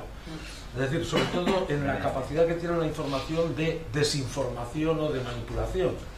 Entonces, ponía, creo que fue Eva Tobar, a propósito de un... yo creo que fue el accidente de Angrois. Entonces criticaba la lentitud de los medios, de la televisión, de los medios, a la hora de informar sobre el accidente. Y decía, gana la red social en la información. Y yo se lo puse a Eva Tobar, le dije, pero mira, yo es que creo que a lo mejor podemos estar hablando aquí 15, 20, 80 personas que, sumados todos los seguidores, todos los colegas que somos y tal, no llegaríamos ni a la 10ª parte de la audiencia que tiene un telediario. Entonces, y empezar a informar sí, pero informar del todo ya no lo tengo tan claro, es una pregunta. La rapidez no tiene por qué ser sinónimo de calidad de la información. Entonces, claro, cuando informas en un medio para más gente y abierto de otra manera, bueno, o cuando informas de cualquier manera, tienes que... ser el primero no es lo mejor, es dar el primero la noticia bien, pero tienes que darla bien. Entonces tienes que colocarla en su contexto y tienes que... Entonces es distinto, claro, el que está allí en Angrois y lo está viendo y es vecino, está lanzando lo que está viendo y estará subiendo una foto y estará contándolo. Pero yo tengo que verificarlo antes de lanzarlo. Es que por eso digo porque mi responsabilidad es distinta. Y entonces, claro, que es vecino lo cuenta como lo contaría... Puedo dar un dato, se creo, el miércoles, en un estudio de PEW, Pew Research, un instituto bastante serio. En Estados Unidos el 68% de la gente se informa de las noticias en Facebook. solo 60 en Twitter. Bueno, solo, está bien, 60 en Twitter, pero siempre hemos pensado que Twitter era muy de noticias y resulta que ahora hacen una encuesta a un universo de 5.000 personas y dicen que es Facebook donde más se informa. No es que sea muy de noticias, es que es donde los periodistas nos informamos, claro, donde intercambiamos información y donde interactuamos. Sí, se ha los unos con en los un otros. metamedio. Claro, ¿no? lo cual no quiere decir que sea el sitio para informarse, es un poco lo que decía Carmela. Es una herramienta a veces muy endogámica. Lo que pasa es que eso no está convirtiendo, bueno, yo creo que sí, pero a vuestro punto de vista, que Facebook se estaba analizando demasiado la información y ves medios supuestamente serios como el ABC poniendo las 10 ciudades donde vivir, ¿no? Las 10 mejores no sé qué. Pero también lo ponen en el periódico. Pero ahora lo ponen en el... Bueno, pero el periódico lo que pasa es que las noticias más leídas son esas, pero, pero ahora se titula para Facebook también, ¿no? ¿O se escribe para Facebook o no? Sí. No, yo creo que hay un cierto contagio. Es muy curioso porque siempre hablamos de la televisión y de la banalización de la televisión, pero es interesante cómo se produce la banalización en todos los medios. Y lo que hablabais antes, los periodistas reciben informes puntuales de cuántos pinchazos tienen sus noticias en Internet, y tienen informes puntuales además de cómo depende del título de la noticia la gente entra y por qué palabra de búsqueda entra. Y entonces hay muchas veces, claro, si pones culo en el titular y si pones el culo de Rajoy y corre peligro, pues claro, va a entrar todo el mundo, es que es evidente. Pero esto parece una chanza, pero terminas viendo titulares de este palo en periódicos. No estamos hablando ni de Facebook ni de Twitter, sino que estamos hablando del periódico tal cual. El caso de Facebook, por ejemplo, que es una preocupación para todos los medios, porque todo el mundo quiere estar en Facebook, que es uno de nuestros grandes generadores de tráfico en redes sociales, evidentemente. La dificultad, hay medios nativos, lo tienen más fácil, digamos, tienen esa reflexión hecha de casa. El reto para los grandes medios, yo trabajo para uno de ellos, es trasladar tu marca y tu identidad editorial y gráfica también a Facebook. Y no solamente eso, hacerlo, claro, es comprender, por eso te digo, el comprender cómo funciona, comprender cómo tienes que informar, qué tipo de lenguaje tienes que utilizar. Nosotros, por ejemplo, yo os cuento el caso de lo que hacemos en El Mundo. En El Mundo nosotros trabajamos mucho en los temas de vídeo social, como todo el mundo. Facebook se ha llenado de vídeo, y hay vídeo de todo. Entonces, estamos encontrando colegas, competencia dentro fuera, que han hecho una marca de vídeo social en Facebook que no tiene nada que ver con ello, con lo cual nuestro mantra, lo que nosotros queremos intentar es conseguir hacer vídeos sociales que se parezcan a lo que es el mundo en el resto de sus... que sea compatible con lo que es el mundo en el resto de sus soportes. Entonces, nos hemos encontrado, hemos trabajado mucho en ello, entonces hacemos vídeos de historias humanas, funcionan muy bien, vídeos de contexto y vídeos de noticias. Entonces, por ejemplo, un caso de un vídeo que lleva no sé, como 1,5 millones de visualizaciones, que es un vídeo en el que explicábamos por qué el día 8 de marzo es el Día de la Mujer. Entonces, pero lo que hicimos fue hacer una realización de ese vídeo, que además lo hace el equipo de redes sociales, que es un ejercicio periodístico de búsqueda de información. Vamos a ver por qué esto es así.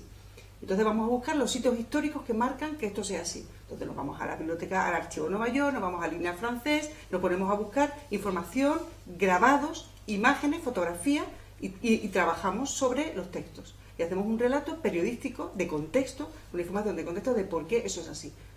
Colocas eso y el usuario del Mundo, que está en Facebook, encuentra ese contenido relevante, importante, se queda, lo da, lo ve y lo comparte. Y esa es nuestra forma de aumentar seguidores en Facebook. Pero nosotros no queremos seguidores de Facebook a cualquier precio. No lo queremos haciendo el culo de Kim Kardashian. Queremos siendo el mundo también en Facebook, encontrando nuestra propia identidad. Y eso exige ensayo y error. Como en casi todo, exige un proceso de ejercicio, de reflexión, de realización y de búsqueda de una narrativa nueva, en este caso como es en Snapchat o en cualquier otro. Pero además esto lo que decíais es que a veces se produce el contagio contrario. Claro, ese es el problema. Claro, para mí el mayor de mis riesgos sería mimetizar a Playground, por ejemplo. Yo no quiero ser Playground, yo no soy Playground, yo soy el mundo. O BuzzFeed, claro, o Vice, ¿sabes? Es decir, claro, es lo que decía Mario. Es decir, esto va bien, pero es que ya estamos en el ar. La clave está en la perfección. Pero por poner una lanza a favor de los medios, no solo pasa en los medios, hay una histeria colectiva en las marcas en general, que supongo que os pasa, ¿no? Veis una valla publicitaria en un banco, serio, un tipo con corbata firmando una hipoteca, y en Facebook el viernes ponen el nuevo vídeo de Madonna, o el nuevo no sé qué de Kim Kardashian, y dices, pero este es el mismo banco casposo. O sea, que eres casposo en la tele y super cool en Facebook. Y eso pasa mucho, ¿no? Y ahí como se nota también que son equipos distintos, que no hay un único departamento de marca o de marketing o de lo que llamamos, como lo queramos llamar, sino que el equipo de redes sociales pues es una agencia guay que han contratado o un tío guay dentro de la agencia y el banco va por otra línea, ¿no? Los medios grandes, no solamente impresos, yo pienso que también en televisiones, es esencial, en mi opinión, crear un nuevo perfiles profesionales nuevos, y uno de ellos es el agente de las sinergias. O sea, es un factor que es el que ayuda a trabajar a los departamentos que hasta ahora lo han hecho de forma estanca. O sea, no hay peor negocio ahora mismo, como tú dices, para un gran medio, sacar fuera su departamento de redes sociales o fuera el departamento de vídeo. Sí. Estar en el corazón de la redacción, claro, trabajando con el resto de soporte y con el resto de equipo. Y no solo los medios, las marcas también. Bueno, claro, en el caso de las marcas... Los community managers, lo normal era que estuvieran en agencias, que era antinatural, ¿no? O sea, no sé, o sea, tengo una empresa de 6.000 personas y contrato a 3 que no me conocen y vienen aquí una vez al mes a contarme cómo lo estoy haciendo, cómo manejo mi comunicación en redes sociales. Si no sé quién decía Mario, es un medio más, o no sé si lo decías tú, es un medio más, o sea, no tiene por qué tu esencia cambiar, ¿no? Yo creo que es difícil encontrar medios que sean consecuentes ahora mismo, pero también empresas. Yo creo que pasa que ahí había un poco también de hincapié en la personalidad del medio que tú estás diciendo, que es también parte de lo que, y perdonad porque a lo mejor estamos llevando mucho la conversación a medios, ¿no? Pero vamos a ver, muchos de los grandes medios en este despiste generalizado, que es lógico, normal, porque todo es nuevo, porque falla el modelo de negocio, porque hay una crisis, porque los lectores ya no nos quieren, porque no somos influyentes, porque la famosa columna vertebral de la democracia nos hemos dado cuenta que en todo caso éramos el coxis nada más.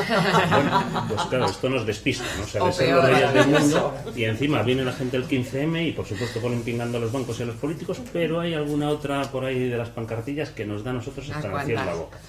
Entonces, en todo eso, de repente también hay pues algunas luces de esperanza. O sea, yo pongo una, por ejemplo, en una revista en la que trabaja Marta, que de repente llegan unos tíos, se llaman Jotdown, o sea, con un nombre que vamos, cualquier periodista me ha dicho, pero ¿dónde vas tú con este nombre? Jotdown, ¿qué se llama? En blanco y negro, con textos largos, lleno de gente viejuna escribiendo, o sea, todo lo contrario de lo que un medio, o sea, de lo que un medio hubiera propuesto seguramente. No, mira, quiero cosas en color, multimedia, textos cortos, chicos jóvenes, o sea, todo lo contrario de Jotdown, y de repente triunfa. Entonces yo creo que es una lección también, ¿no? Yorokobu es otro ejemplo. Lo que ha hecho Jotdown, es que para mí, yo siempre lo compongo cuando voy a informaciones, para mí es un ejemplo de cómo ha sabido trasladar su identidad editorial y gráfica en todos sus soportes. O sea, tú lees un tweet de Jotdown y ves una foto de Jotdown y ves un texto de Jotdown. Pero eso es una segunda parte, Carmela. Pero la primera es la idea. O sea, la primera es, o sea, eso ya es, que además luego lo hacen bien en la extensión de los soportes. Luego es muy curioso, porque lo que va al papel tiene algo como de sagrado que nunca jamás aparece en la web. Nunca nada que esté en el papel primero aparece luego en la web. Pero sí que es promocionado en Twitter y en Facebook. Se produce este fenómeno muy gracioso de la gente haciendo fotos de artículos de papel de Jotdown porque no están en internet. Con lo cual, curiosamente, el papel tiene algo de clandestino porque no está expuesto al exhibicionismo de las redes. Pero creo que al final la clave es la misma. Son textos largos que no se pueden leer en otro lado y se exige que tengan que le echemos un mes para escribir el texto, vamos, que no tienen y también se le da un valor añadido, sí. Es decir, tú tienes acceso a eso porque compras el papel, porque quieres ese... Bueno, porque si quieres leer un texto de 2.600 palabras, no lo vas a poder leer en un tweet, sino que vas a tener que leer lo que viene siendo novela corta, artículo Jotdown. Claro. Creo que Joaquín quería hablar hace un rato. Sí, aquí mi compañero, que es un tío leído aunque no parezca, pues acaba de tuitear una cosa muy interesante, y era que Facebook tiene un algoritmo y que sus ex trabajadores han revelado para restar peso a las noticias sobre el Partido Republicano en Estados Unidos, ¿no? Noticias de partidos conservadores. Es decir, como otra vez más el Big Data de las grandes compañías, de las corporaciones, puede hacer filtrar noticias políticas que luego recogen los medios y que luego, bueno, cuando tú te pones a pesar eso, tiene una diferencia notable. En un taller que seguramente conozca Antonio, en Medialab Prado, Madrid, el taller de periodismo ejecutivo, uno de los talleres, recuerdo muy bien, que se dedicó precisamente a esta cuestión, ¿no? Y era, ¿es posible generar una red social alternativa bajo licencias GNU que podamos controlar nosotros, que podamos controlar noticias y no esas corporaciones que se ha demostrado que después, mediante algoritmos, pueden manipular noticias como quieran? Y os lo dejo ahí, es decir, ¿es posible? ¿Es imaginable hacer algo así?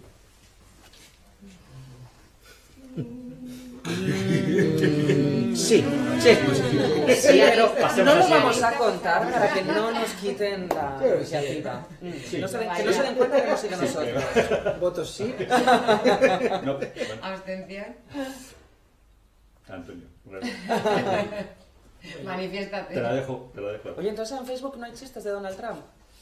Menos. Pues, hay chistes sí que hay, lo que no hay es... Claro.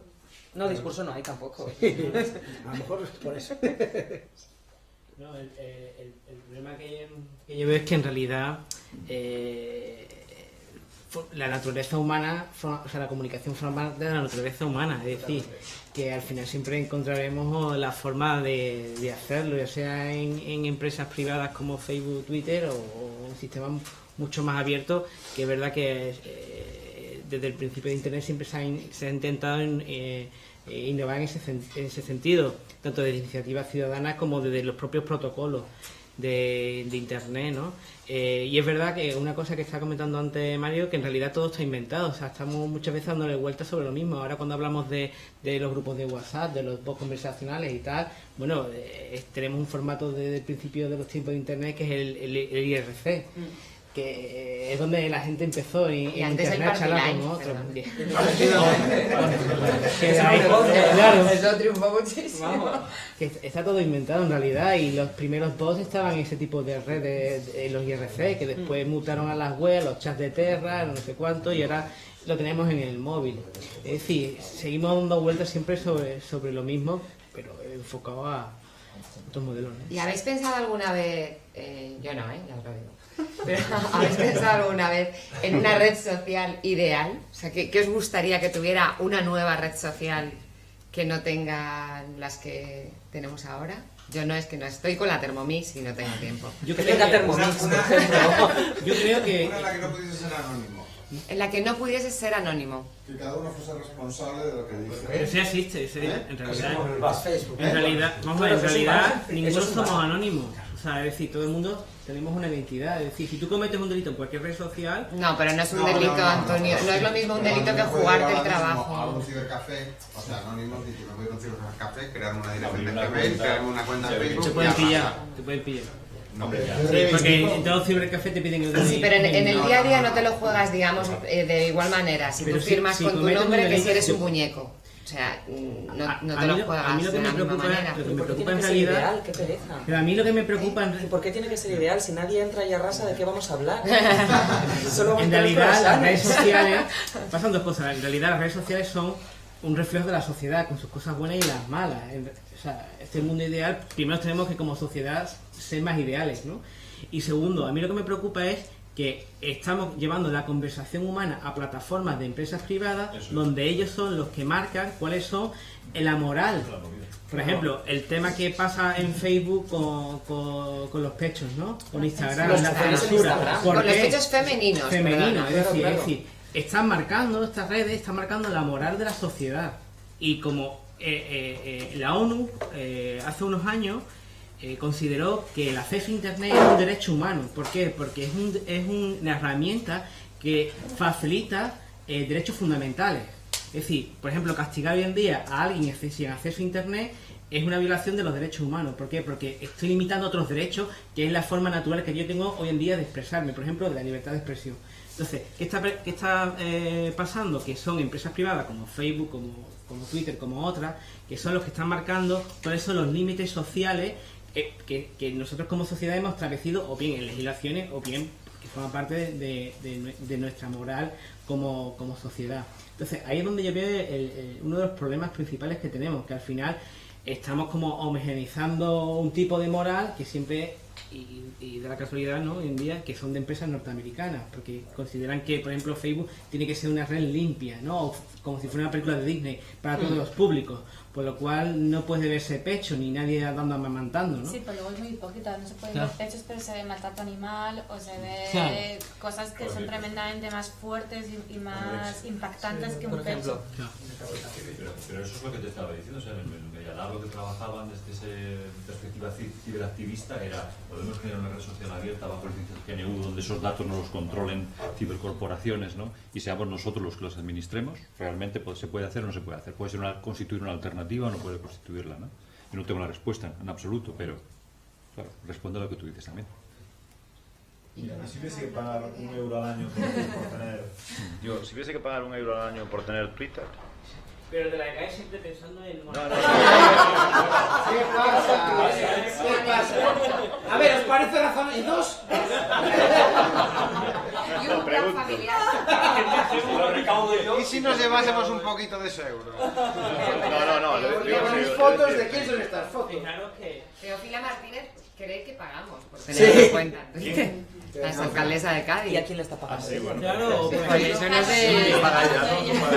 Por ejemplo, aquí hubo un debate que se realizó al cabo del tiempo, cuando vino Reixa, que terminó siendo durante un tiempo el máximo jefe de la SGAE, donde que es un debate que siempre se ha hablado desde algunas partes de la industria sobre para qué queremos tanto ancho de banda, ¿no?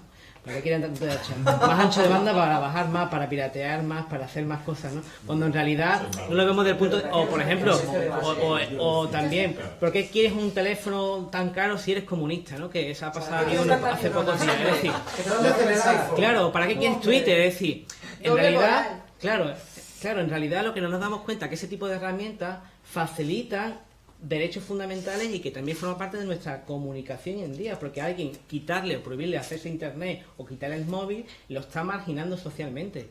Entonces, eso es implicaciones que muchas veces no nos da cuenta. Parece que usamos internet como una cosa de ocio o como una cosa como ver la televisión. No, porque no es un medio de comunicación, digamos, de información, sino un medio de expresión. Eso es.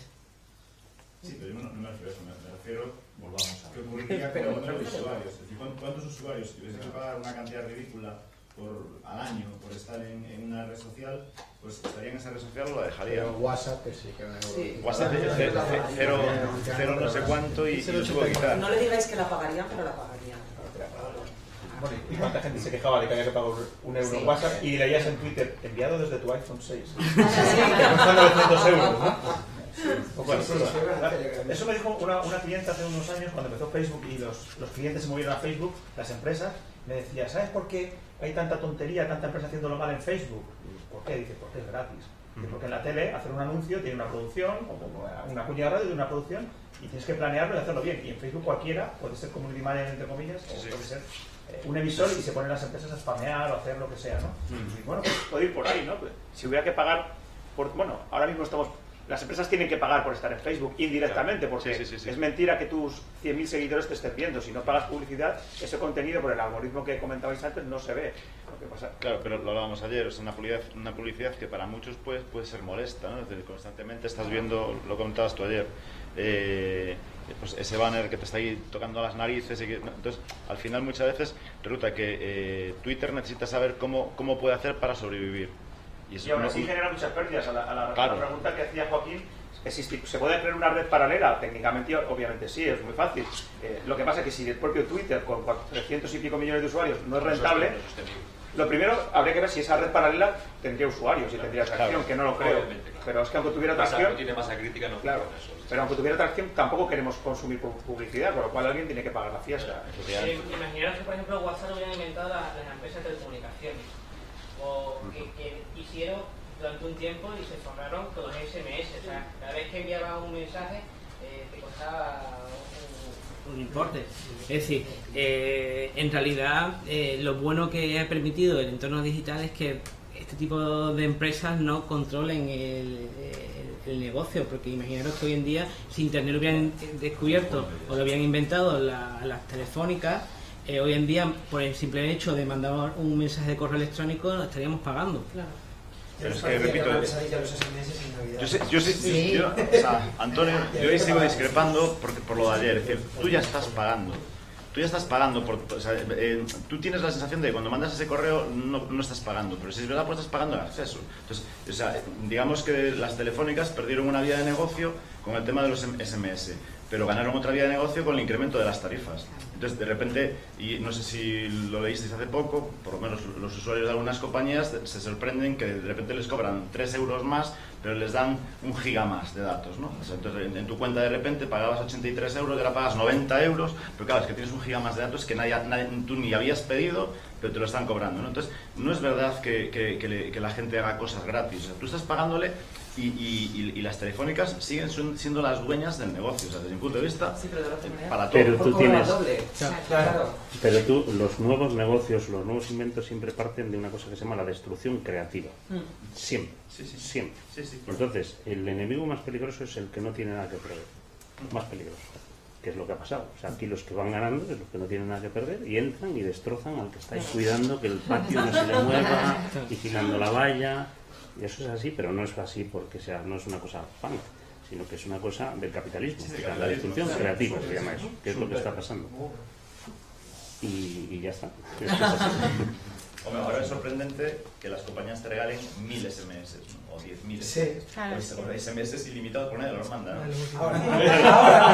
No, y además ahora... España. Y además ahora... En Francia, por ejemplo, WhatsApp tiene mucho menos penetración. La gente se manda texto. Un texto. Sí, sí. Yo Estados Unidos. un texto, un SMS, vamos, todo el día mandándose texto, por lo cual, claro, los forfaits de franceses hay 2000. Bueno, entonces, otra cosa que yo no comenté es que en los rankings de freemium y tal, España es líder. O sea, eso sí es verdad. O sea, en casi todas las cosas freemium, España es líder. Entre ellos los SMS. ¿Por qué pasa eso? ¿Por qué España no lo sé. tiene mucho tiempo para el ocio? Sí, los españoles. 40 años de servicio público. Sí, un porcentaje muy interesante. Nos dominamos encima, ¿sabes? Sí. Mucha gente. Gratis, todo gratis. Bueno, yo reconduzco un poco a la tele. Quería preguntarte una cosita. La incorporación es una televisión. Un periodista que llega hoy a una redacción de informativo de una cadena como Mediaset, ¿se le pide, se le exige o se le valora un conocimiento en redes sociales o es irrelevante? ¿Pero te refieres a un periodista nuevo, un becario? Eso es, uno que llega. Pero si no se le pide saber redactar O sea, en digamos castellano, que ¿cómo es se una le va a pedir conocimiento? No son incompatibles. No son incompatibles, por eso. No hay nada, sé qué decir. No creo que se le pida. Si es que todavía no nos hemos dado cuenta en los medios de la importancia, en fin, de que es parte de la vida. Las redes sociales no son una cosa exótica que están ahí, que tenemos que utilizar porque somos periodistas. No, son parte de la vida. El problema, muchas veces, no el problema, muchas veces supongo que el periodista nuevo que viene, joven, recién salido de la facultad, sabe muchísimo más de redes sociales que el que va a ser su jefe. Así que a lo mejor deberían dar la lección al revés, ¿no? El que viene jovencito, que lo lleva ya incorporado al jefe que ni siquiera tiene Twitter. Claro. Una lección mutua, ¿no? Claro. Tendría que aprender el oficio claro, y la base. Pero como ya no se produce tampoco este hecho de pequeño padawan, te voy a enseñar cómo se hace el periodismo, que antes se producía. Porque de hecho lo que perciben, yo cuando hablo con estudiantes que están terminando la carrera, están haciendo las prácticas y demás, lo que perciben es el pánico cuando llegan a las prácticas desde las redacciones de por qué esta niña que llega ahora sabe hacer cosas que yo no sé hacer. Pero esto se ha producido siempre. Esto se ha producido siempre. Pero quizás ahora el salto es más visible, ¿no? No sé qué decirte. Yo recuerdo entrar en televisión española y había una señora que escribía en máquina de escribir todavía. En máquina de escribir. Se llama José Luis García. No, sí. Era una señora. José Luis García en máquina de escribir en blanco y negro. Se ponía en blanco y negro cuando se sentaba. Cuando yo entré en Onda Cero había muchas máquinas de escribir. Por eso. Entonces, claro, era muy divertido. El resto escribíamos en ordenador, por supuesto, una pantalla verde lamentable y el choque se producía igual, porque el que llegaba nuevo, es decir, yo en este caso que llegaba nueva, mi cultura de nacimiento tenía que ver con lo audiovisual y yo sabía cuando dos planos saltaban al montarlos y aquella señora de la máquina de escribir no sabía cuando dos planos saltaban al montarlos, pero luego tenía que ir a montar y se aterrorizaba cada vez que iba a montar y yo cada vez que iba a montar era una cosa, o sea, montar es coger un vídeo, poner las imágenes, editar, tal, esto lo llevabas ya incorporado de serie, ahora pasa un poco lo mismo, está el redactor viejuno que no tiene Twitter y que no sabe cómo utilizarlo y que lo utiliza fatal y que no tiene Facebook y que no sabe prácticamente y que no quiere y que no quiere y que es totalmente, vamos, reactivo a cualquier cosa que salte así en la pantalla y que si pudiera estaría con la máquina de escribir. Y claro, está el chaval nuevo que entra que tampoco habría que enseñarles, que a lo mejor debería ser al revés y que nos enseñaran ellos a nosotros, ¿no? Porque lo llevan ya incorporado en su ADN. ¿Hay que ser Henry González para no estar en Twitter o es una opción para un periodista hoy? No estar en redes. Bueno, es una pinchonada, ¿no? Es una Lanza la pregunta. Pinchón así, de ese reclusi. Pero yo creo que en realidad no tiene que ver con la edad, tiene que ver con la actitud. O sea, hay gente... Yo estoy de acuerdo. Como tú lo has definido, que está muy integrada y entendido los mensajes y los formatos y la forma de expresarse. Y hay gente de 20 años que se ha quedado encerrada en el grupo de WhatsApp y no entiende nada más. Es decir, que yo... Perdona, gente de 20 años que dice en una redacción, yo no sé eso porque es que yo no había nacido. Dices, que no todos Calla, hemos que a mí esto nacido. me pasó una vez y me dio un... No, quiero decir que me dijeron esto. Le dije, mira, Les Valesa, sácale en plano. Y me dijo, ¿quién es? Dije, ¿cómo que quién es? Dice, no, es que nunca llegábamos a esa parte de historia en el colegio. Y dije, Dios mío, señor de bigote aquel... Yo he dado clases a licenciados en periodismo que no habían leído ningún libro, salvo los obligatorios en la secundaria, que fuera más antiguo del 2009. Licenciados en periodismo. Los he tenido alumnos. No, dime que has leído... ¿Qué les has hecho? No, mucho no se puede hacer. Pero curiosamente también creo que son víctimas, porque yo creo que si empiezas a decir, es que la juventud de hoy en día está todo configurado de una manera para que tampoco sea fácil. No es como la de antes, no es como la de antes. Sí. Antes sí que... Antes. Pero no vamos a ponernos a repetir esto de la brecha generacional, que al final siempre es igual. Entonces, Pero yo creo que son ya las que tenemos víctimas, una edad, decimos cosas sobre los jóvenes que luego al final no... Yo no creo en eso, yo rompo siempre tratamos a los jóvenes usuarios en redes sociales como si fueran tontos y probablemente sabemos que nosotros posiblemente que saben le usar damos Snapchat, un punto, cuidado, y nosotros no. No, a ver, lo digo en serio, yo tengo en casa dos chavales de la edad, de esa edad, que siguen a With Michu y a... En fin, ¿qué te digo yo? Todos los youtubers y tal cual, de hecho tienen canales de YouTube, no me parece que sean, ellos acceden al conocimiento de otras formas diferentes. Entonces, y son personas igualmente inquietos. Claro. Además, tengo mucho respeto por esa... Antes, para escribir en un medio, se suponía que tenías una formación y ahora cualquier chaval tiene 17 millones de seguidores. Y muchas fuentes de información. Sí, pero el propio emisor de esa información ya no está validado por una redacción. O sea, cualquiera de nosotros podemos ser un emisor de información al mismo nivel que el mundo. Claro, os doy dos datos. Uno, por ejemplo, en el tema de sobre redes sociales, yo lo veo en casa y veo cómo las redes sociales acaban sirviendo para cosas diferentes a las que fueron creadas porque la gente joven, que están mayoritariamente metida en ellos, hacen usos diferentes. Yo siempre pongo el ejemplo de mi hijo Lucas, que es un tipo bastante listo en este tipo de cosas, que utilizaba Instagram no para subir fotos, sino para mandarse DMs. Tiene un chat con sus amigos a través de los DMs de Instagram. Y esa era su forma de utilización de Instagram. No su forma de ocultarte, además, una forma, ¿vale? Perfecto, porque una forma de desviar la vigilancia. Me tiene agregada, bueno, lo hacía así, me parecía fenomenal. Y después os doy, por ejemplo, en esto tengo una discusión bastante viva siempre con mucha gente mayor, ¿no? Y yo creo que en YouTube hay cosas maravillosas y hay youtubers impresionantes. En Francia, por ejemplo, hay toda una generación de youtubers que son prescriptores de libros. O sea, los booktubers, que son maravillosos. Aquí en España hay algunos que son fenómeno, pero muy buenos, muy jóvenes, muy buenos. Pero es que yo creo que es la misma generalización que decía antes Antonio, cuando hablas de la edad, de esa brecha de la edad, de yo nací analógica y no voy a querer aprender nada. Yo creo que hay dos tendencias. Una, gente que se resiste y gente que está entusiasmada por todo lo que viene. Y en la gente joven también veo esos dos caminos. Ayer lo hablaba con Irene. Tenemos a lo mejor la idea de los jóvenes que tienen como referencia hombres, mujeres, viceversa, y tenemos a gente muy joven que va a ver a Irene hacer un espectáculo de poesía. Que esto tú lo dices hace, no sé, 5 años y la gente alucina. Entonces, creo que no se puede generalizar y que siempre hace falta conocer el pasado y el presente para construir el futuro. O sea, que es un aprendizaje, claro, en ambos sentidos. Claro. ¿No? Incluso en periodismo. Me acuerdo, a mis vinieron los de la revista Don a dar clase, bueno, a dar una masterclass a mis alumnos de primero de periodismo y les dije una cosa que les resonó a todos mucho y que se quedaron todos con ello, que es, bueno, la revista Don es una revista digital y les dijeron, chicos, tenéis la oportunidad, o sea, antes para hacer prácticas, pues, bueno, salías de la facultad y hacías tus prácticas, o a partir de tercero que te la garantizaba la universidad.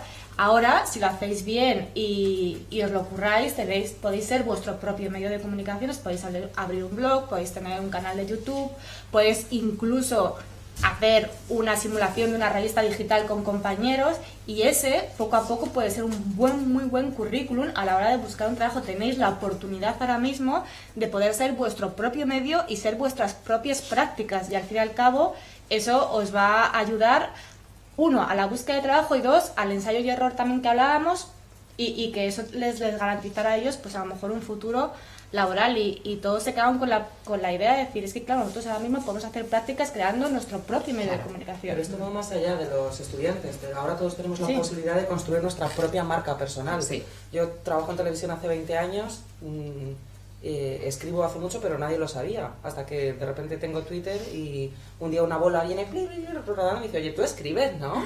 ¿Por qué no nos escribes algo? Y empecé a escribir en Jotdown, llevaba escribiendo mucho tiempo, y más allá de mis tiempos de 16, que fíjate lo cerré, mira cómo sería aquello, no había escrito. O sea, cada uno tiene la posibilidad de crear su marca personal y de hablar de aquello que le gusta y de aquello que no le gusta y de mostrar sus intereses y de mostrarse o ocultarse. Y abrir puertas profesionales. Claro, de abrir puertas profesionales. O sea, me acuerdo que les decían justo eso, los de Arreistado, chicos, y podéis ser vuestro propio medio de comunicación, empezar ya, tiempo que no estáis haciendo, tiempo que estáis perdiendo para mejorar y ser unos futuros comunicadores, tenéis esa herramienta. Y bueno, probablemente a lo mejor muchos se queden en un intento, en un blog de 3 posts, pero de repente hay gente que a través de un buen blog o de un proyecto o una buena red social es un muy buen currículo. Tiene que ver con la calidad, una vez más. Entonces tienes ahí la herramienta para poder mostrarle al mundo qué es lo que haces y qué es y que en un momento dado puede ser un paso, un trabajo profesional para un chaval que está empezando. Pues creo que ha llegado la hora. Que era muy bueno aburrirse, vamos a aburrirnos un rato, ¿no? Pues si queréis nos aburrimos un rato. No sé si queréis añadir algo muy brevemente o que despidamos a Marta dándole las gracias porque nos ha presidido muy bien esta mesa y que la sigáis, la leáis y todas esas cosas que escribe. Es que la gente en la tele a veces escribe una cosa la curiosísima. Cámara no licua la neurona. No, no es incompatible no lo uno con lo la otro. neurona. En mi caso no. Pues nada, gracias a todos y esta tarde continuamos a partir de las 5. ¿No? ¿Sí? 5. 5. De hecho,